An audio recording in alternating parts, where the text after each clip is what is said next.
I'm joined by the coach, Joey Smith, head coach here at Alabama State for women's soccer.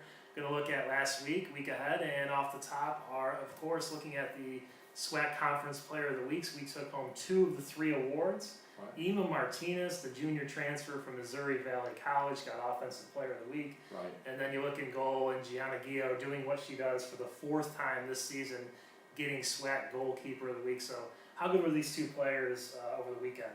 Well, Ema on the Friday game was very assertive, got in the play right away, really got in the flow, dishing out 3 assists and a goal herself. So not only was she scoring, but she was getting other people involved. And for her, that is what we need her doing, playing right underneath our forward line and combining with all our forwards and putting people in dangerous positions. And she was wonderful at it Friday. Gianna, solid game on Friday, but she really came to play on Sunday when we really needed her. Double overtime shutout on the road at Jackson State, kind of a big win. Huge penalty kick save to keep us in it late in the game. And I'm really pleased with her effort. She was consistent the whole 90 minutes, organized her defense, and probably one of her best games since she's been here, and she's a sophomore. So very, very pleased that they got that type of recognition from the conference office.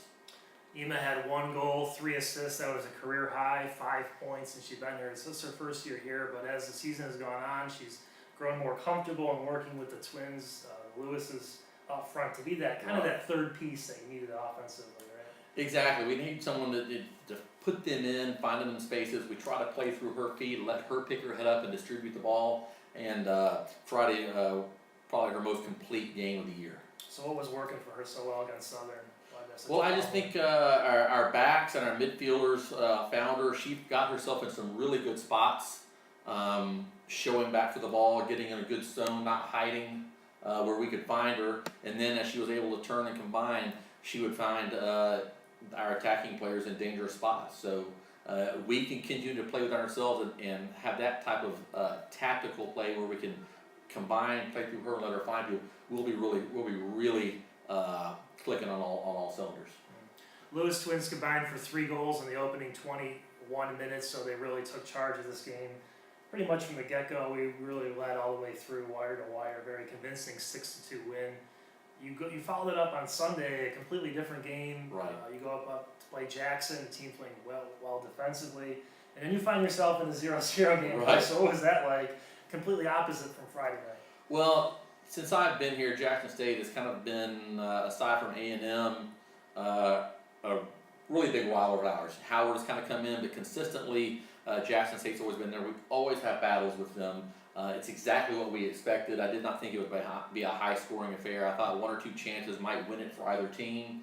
And I'm really pleased with our play defensively that, we were engaged. We had a couple breakdowns, but by and large, we dodged bullets, battled hard, kind of grinded it out for 110 minutes. And being that there was a Sunday game after a Friday game, that's very pleased to see that our conditioning and the things that our out of season conditioning, the players dedicated themselves, and those are the type of games that you need them in. Yeah, you always talk about that, right? The Sunday game after the Friday game, not having that letdown, having your energy up. Right.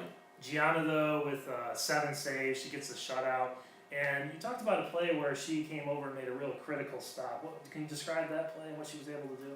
Well, they were combining where they were starting to get, it was in the first overtime, still 0-0, it's golden goal, so it's, sudden victory, sudden death, whatever you want to call it. And they combined, they got in behind us, there was a ball played across, and she really had to extend and just nudge it past the far post. I think it would have gone in. There was a player coming on, so she realized to maintain some concentration, to play the ball, get it away, not parry the ball out of the goal mouth, not back towards the defender. It's a really hard thing to do, especially when you have someone bearing down on you. She continues to improve. Her goals against average is now down to 1.86 on the season. So we have seen this number continue to dwindle in the positive direction that you've been hoping for. Right. You look at the ranks, among the best, especially in conference-only matches. Her save percentage up in the 840 zone, right around there, which is what you like to see. Saves, top 3, gets the shutout, and now her 4th nod for Goalkeeper of the Week. So you really, when you come to the end of the season and look at what she's put together here with all these awards, you have to consider her as one of the top conference players, right? I would feel like she is, and missing in that is the fact that, Gianna's really starting to play well for us, but on top of that is she's grown in confidence with her defenders in front of her. Mercedes and Alana, our two center backs, are growing confidence-wise. Gianna's growing confidence. Brittany Harris has moved into a starting role. On the right side, Kayla Edwards has been solid all year. And that group is really starting to play well. And as they start to play well, she gains confidence in the things that she can do. So those two factors lead to a lot of good success. Well, Manny, she missed some games there, so you didn't really have the same four protecting the goal there. No. And she came back, and it seemed to give the team a good lift there, what she's been able to do. Right, once we kind of settled in on who our four were and had a consistent four, you've seen our play, especially defensively, really, really improve. Especially from last year, the number of goals we conceded, especially in our out-of-conference portion of the season, is down dramatically. And when, if the team can't score, they can't win. It gives your team a better chance to win, and we're starting to cluck offensively, so a lot of things are starting to come into play. 4-2-2 now in the conference. They've slid into that fourth position in the standings. They can still move up.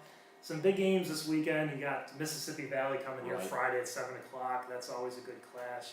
One of the best defensive teams in the SWAC. They've only allowed 24 goals all year. Do you see them as one of the toughest defensive teams? They're always very, very athletic. They have a dynamic front runner up front, and she'll be a threat for us. She's very athletic and really run.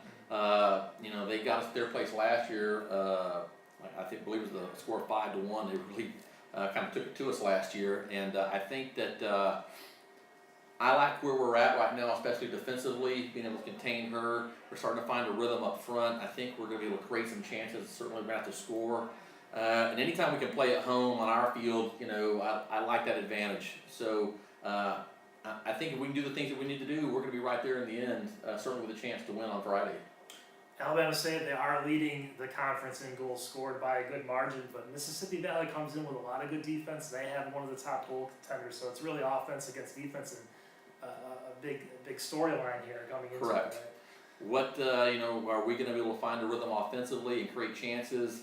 Are they going to shut us down? And they're very much of a counter-attacking team. Are we going to play engaged for 90 minutes, not lose some concentration, and let her get behind us? Because we will not be able to catch her. I mean, she is that fast. So a lot of different styles of play. Who's going to be able to dictate the play is going to win. Going back to Emma Martinez, she was also we just found this out about a half an hour ago that she's up for the Hero Award of the Week, which is a nomination list to the top Division I women's soccer players in the country. So go out and vote for Emma. We'll have a link up so you can go and vote for her and support ASU athletics here. She'll be going up against a lot of great players who played very well this past week. Correct. So it's based on a polling basis. So whoever gets the most votes is going to take it. Yeah, definitely vote for Emma, no doubt about it. Then to look ahead to Sunday, we have Alcorn coming in here, a team that we've fared very well against in recent history. They've struggled.